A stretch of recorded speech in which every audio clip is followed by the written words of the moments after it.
We had cooler temperatures both yesterday and today, but we're warming back up quickly. We'll see the 80s on Halloween. I'll have a look at all those temperatures coming up. Right now on News Channel 6 at 10, a plan to improve schools in Aiken County. Details from the final public meeting on that 1% sales tax and ensuring everyone can cast their ballot. Overcoming barriers as your news starts now. Live from Television Park, this is WJBF News Channel 6 at 10 on MeTV. Good evening, everybody. I'm Brad Means. Thanks for joining us. Coverage you can count on begins with Election Day, now just 8 days away. And we want to make sure you have all you need to know for early voting and Election Day. Bria Smith now with information to help people facing language barriers or physical challenges at the polls. If a county exceeds 5% of any language group from the census, then they do have to offer a bilingual ballot. Some counties do offer a translated ballot for their multi-language voting age, but that is dependent on a few factors like meeting the 5% population percentage or above. For Richmond County, we're about 3% of the total population as far as Hispanic-speaking population, so we do not have a Spanish ballot. And so that's where the difference runs. So it is based on the county, and it is based on the census numbers. And with just 1 week until Election Day, city leaders want you to have everything you need come time to vote, and that includes assistance during voting for any kind of barrier. A person can have an assistant go with them into the booth. The only thing that is required is that they must sign the assistance form when they come in. So when they check in at the poll pad, they would just need to tell the poll worker that they are going to have assistance, and then the voter would sign their name on the poll pad, and then the person that's assisting them signs their name on the poll pad. But if you cannot see the ballot at all, there are options for you too. Official ballot, Richmond County, Georgia. General and special election, November 5th, 2024. I understand that we do have an audio ballot, so they can have the ballot read to them. They wear a set of headphones. They have a keypad that they will enter their choices from the keypad, so they can vote unassisted if they choose. Early voting is underway in South Carolina, and we have seen record-breaking numbers. There are 12 total days of early voting, and during the first week, the South Carolina Election Commission says voters cast more than 735,000 ballots. Important for our democracy for us to have good, meaningful participation in order for us to elect the people that best represent us. So it's very, very important. We're encouraging everyone to please turn out. Early voting in South Carolina ends this Friday, November 2nd. Columbia County voters set to decide whether to extend the education sales tax this election. It's a 1-cent tax. It's been in place for more than a quarter century. If voters approve extending it, it will last until 2032.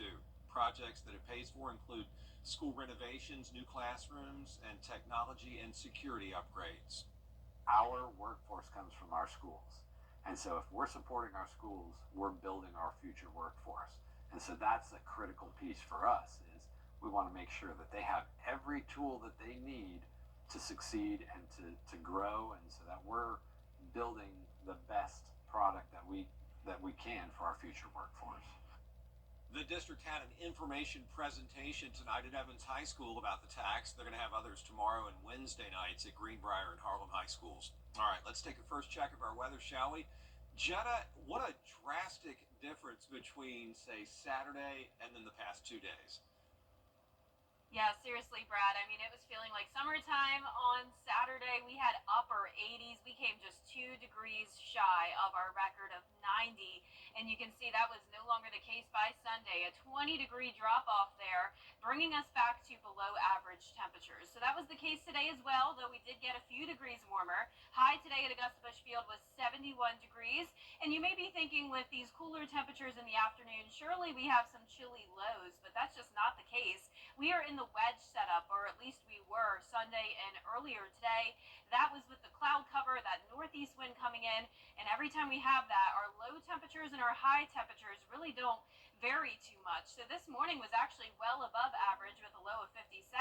Right now we're sitting in the mid 50s through low 60s, 58 in Evans, 61 in Allendale, Millen at 59, 57 in Louisville, Wrightsville still at 60 degrees, and same thing in Waynesboro. Here's a look at our Terry Lambert Hyundai Skyview cam now in Emmanuel County. We do still have some clouds out there, but satellite and radar is not showing any rain. As we zoom out here, you can see some rain though off the coast. Now tomorrow we have the chance of a few spotty showers coming in, but the morning is starting out dry with some patchy fog, going down to around 52 degrees at the 7 o'clock hour. As we look ahead here, notice we start to see that warming trend tomorrow, back into the mid 70s. 80s will be here by Wednesday, and for your Halloween, it will be a warm one, high of 83. But how long will these 80s last? I'll have a look at your full 10-day forecast coming up. Back to you, Brad. All right, Jenna, thanks. When it comes to removing storm debris in Augusta, business is picking up. So far, the city collecting 600,000 cubic yards of material from Hurricane Helene, much of it going to the dump site at Eisenhower Park. But as you know, there's still a lot of debris out there. So the city has made a new drop-off location in the abandoned Hyde Park area off Gordon Highway. Remember that neighborhood? So Hyde Park is now going to be the 5th debris management area in use by the city, joining Eisenhower, Lake Olmsted, Fleming Park, and the landfill.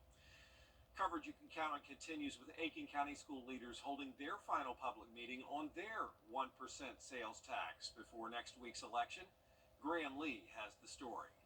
With 8 days to go until Election Day, stakeholders in Aiken County are getting ready to cast their ballots and potentially renew the 1% sales tax. We want our area to be attractive to families, and so we have an opportunity to help the future, our generations coming to us, and so we want to do all we can to help.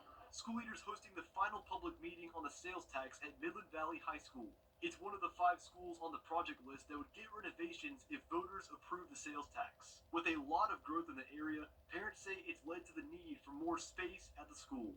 My son's actually a teacher here, and so what I know is classrooms get crowded, hallways, trying to get all kids from one end to the school to another. School leaders plan to address that problem by expanding both hallways and classrooms. This way it can accommodate more students that the district is anticipating. We intend on actually increasing the capacity of Midland Valley High School by about 400 kids because we have growth come here. And again, I said you can't build your way out of growth, but you can project where you need to build. So we desperately need to have some more high school space in this area of the county. This penny sales tax is going to be a big boon for us to continue the work that's been done over the last 10 years and get us ready for the future growth in Aiken County. My kids have all graduated, but I'm for this just because this is helping my grandkids come along. This is helping people that my friends who have kids, and so we want to do that and help every child get the best education in Aiken County they can. The school board will host a virtual meeting with stakeholders tomorrow night. It will be the last one before voters go to the polls on November 5th. In Aiken, Graham Lee, WJBF, News Channel 6. Today marks 31 days in a row with not a drop of rain across the CSRA. This puts the Augusta area tied for 5th place for the driest stretch. Coming up, I'll have a look at your forecast for tomorrow since we do have a slight chance of rain. Stay with us. On live news. At WJBF's Television Park Productions, our mission is to provide local businesses with top quality video and digital content at an affordable price. With decades of experience, our award-winning creative team will guide you step by step through the creative process, resulting in a successful marketing message for your brand. Over the years, we've helped hundreds of local businesses expand their voice. Visit WJBF.com/creative to find out how we can do the same for you. Now, your most accurate forecast with WJBF Live Viper 6. Welcome back. I hope you enjoyed the cooler temperatures today because they will not last for long. If you love the warmer weather, it is coming right back. Really starting tomorrow. That's when we'll start to see that warming trend take place, and we'll get into that in just a moment. But here's a look at our Terry Lambert Hyundai Skyview cam. It's a nice quiet night. We do have the clouds still here in Burke County and across several places in the CSRA. That's helping to keep our temperatures a bit warmer tonight. So we're actually still sitting at 60 degrees as of the 10 o'clock hour. So that's well above average. If you're headed out late tonight or early tomorrow morning, you really don't need to bundle up too much. Just a long sleeve or a light jacket will do. We're sitting in the mid 50s and some upper 50s, but for the most part, we're seeing around 60 degrees. You can see warmer temperatures right next door as well. Upper 70s still in Oklahoma City, low 80s in Kansas City and down in Dallas. So that's a ridge of high pressure there, and that is all going to be shifting towards the east, bringing us that warming trend. You can see those scattered showers off the coast. Those are also going to be moving inland with an east wind tomorrow. We do have the chance of some spotty showers there. But let's talk about the tropics. We're watching this area of potential development right over the Caribbean Sea. 40% chance that this could develop. So it's very rare to see some strong storms or hurricanes in the month of November, but we will keep you updated on if we have Patty. But the good news is that the models are continuing to show a trend where this stays far away from us, and that is typical in November. We have these strong cold fronts come through, and that helps to steer those systems out to sea. Tomorrow morning, patchy fog in low 50s, climbing into the low to mid 70s in the afternoon. Halloween is right around the corner. We are now just 3 days away, and it will be a warm one. 83 degrees, and as I mentioned, just like tonight, it's not going to be too chilly at night. 55 is your low, so there's really not going to be much of a cool down when it comes to those low temperatures anytime soon. In fact, we are warming up pretty significantly. Highs in the low 80s for the most part over the next 10 days. Your temperature outlook for the first week in November showing those above average temperatures across the entire southeast. Now, as you know, we've had below average rainfall for the entire month. That's not changing. So as we can see here, just a 10% chance of some spotty showers tomorrow. Here's your futurecast. Tomorrow at 6 a.m. This is all that patchy fog. Showers that we're watching off the coast now start to move inland, and it's possible that the Midlands and parts of the CSRA could see a few sprinkles tomorrow. So will that really impact our Augusta Bushfield sensor and give us enough rain to add to that total before the month ends? Probably not, but you can see here as we take things closer to home tomorrow at lunch, that's when places like Barnwell, Bamberg, and Allendale will have a pretty decent chance of rain. But as all of this moves north into some dry air, it really starts to break apart. So there is that chance that we could pick up on some rain, but it's not looking super promising. Our lows tonight will be in the low 50s. Highs tomorrow will be in the mid 70s, so we'll be back to around average. Our 10-day forecast showing us up to 82 on a Wednesday, 83 for Halloween and the day after.